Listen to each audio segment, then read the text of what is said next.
أما بعد রামনগর ইসলামিয়া মাদ্রাসার ব্যানারে রয়েছে আমার ওই জিনিসগুলো এখন দরকার। স্যার এই যে রামনগরের একটা ইস্যু স্যার যেটা মিডিয়াতে ভাইরাল যেটা হয়েছে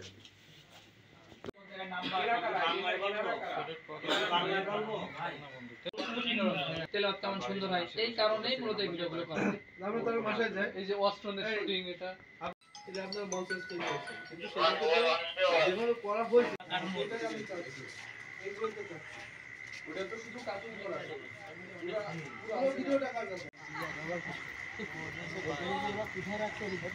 উপস্থিত ছিল কারা? উপস্থিত ছিল মাদ্রাসার যিনি এখন দায়িত্ব ছিল হচ্ছে আমাদের মাদ্রাসার যে মুহতামিম ওই যে লুৎফর রহমান সাহেব ওনার তো ফোন দিছিল অনুপস্থিত ছিল না ওনার কাছে আসছে কার কাছে কিন্তু আছে আছে মুফতি এর আগের বার একবার আসছি নাম্বার ছাত্র হ্যাঁ ছাত্র উস্তাদ পিচ্ছে দেখুন তো অনেক আচ্ছা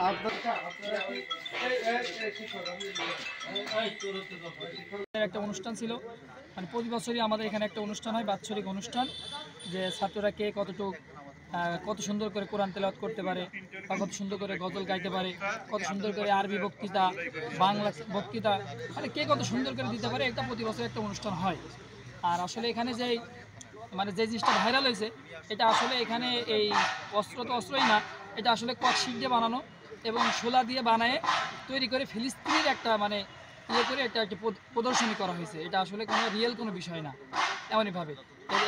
তারপরে এর ভিতরে কোনো উস্তাদও শামিল না, মানে তারা এইভাবে সাজিয়ে এভাবে তারা আমাদের মঞ্চে তারা উপস্থিত করেছে। এটাই আসলে এখানে এটাই উদ্দেশ্য। মোহাম্মদ আহমদ ইসা, আমি এখানে তাকমিল জামাতের ছাত্র। কোরআন, আরবি বক্তৃতা, বাংলা বক্তৃতা এই মানে বিষয়গুলো আমাদের ছিল এখানে। তো আপনার যে ভিডিওটা অনেক সমস্যা হচ্ছে এটা হচ্ছে আপনার আরবি বক্তৃতা।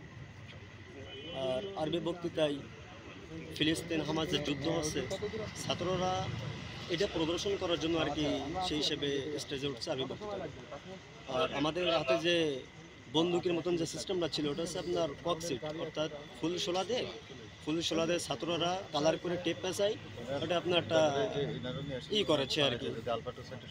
আর ছাত্রদের গায়ে যে পোশাকটা ছিল আপনার হয়তো বা কালো পাঞ্জামি, কালো শীতের পোশাক, কালো রুমাইল, এটাই ছিল।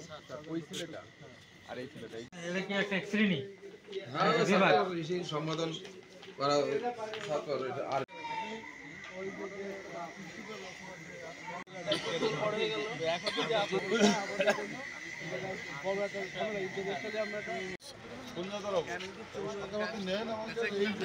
আপনাদের খাস ছিল না, খায় কোনো বুঝলাম না।